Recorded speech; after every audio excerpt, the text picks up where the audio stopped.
That's Thursday, January 9th, 2014. The final layer of skin is going on to the 1946 Gar Wood. I'm not sure how many people have actually seen a 5200 bottom being applied. I've had people say, do you really put 5200 everywhere? And how much does it take? Well, once we finish this, we will have consumed well over 30 tubes of 5200 building this bladder.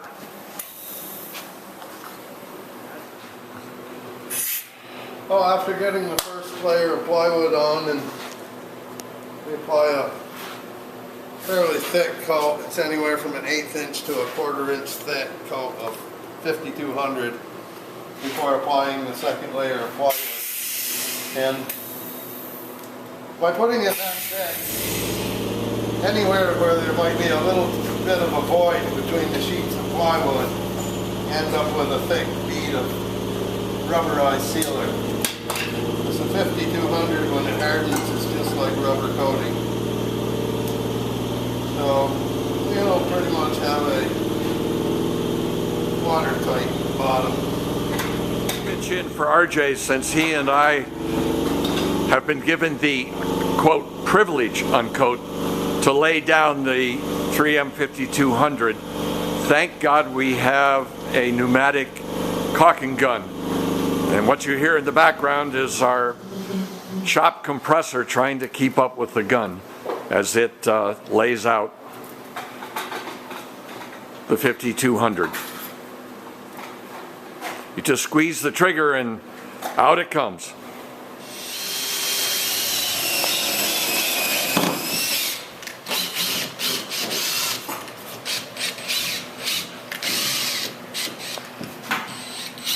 And where do the screws go?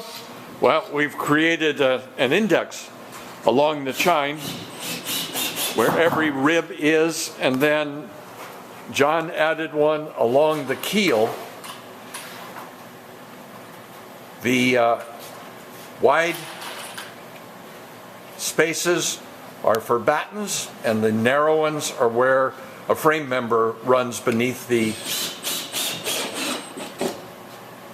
plywood surface. This allows us to drive 1.5-inch screws at the frames and 1-inch screws in all of the other places through the batten. Initially, to get the surface to its appropriate curvature, we temporarily sink screws with washers on them to pull the plywood down in place.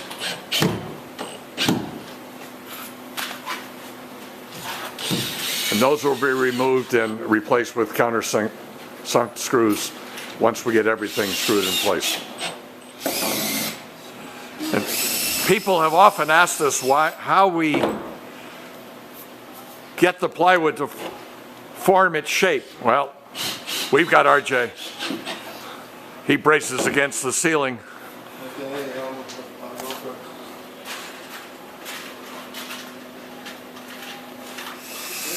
So we discovered that when we laid the sheet down that we didn't extend the 5200 out quite to the edge of this sheet.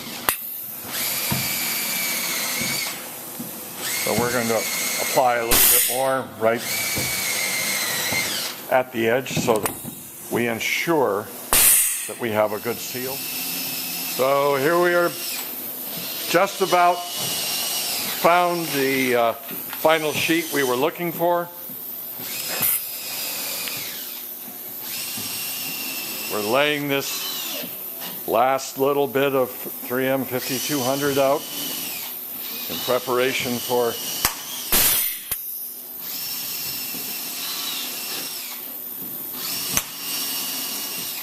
troweling it out. We use a 1/4-inch tooth trowel, not unlike what you would use if you were putting down ceramic tile. So there we are. There's the corner we're looking for. Nice to get a finished product when you're doing this. That's right. We still have to clean up the residual 5200 that's oozed out, because it does not help us when we make the final step, which is fairing this bottom. But I've got to tell you, that bottom, Looking pretty fair. it looks pretty fair. It looks really pretty.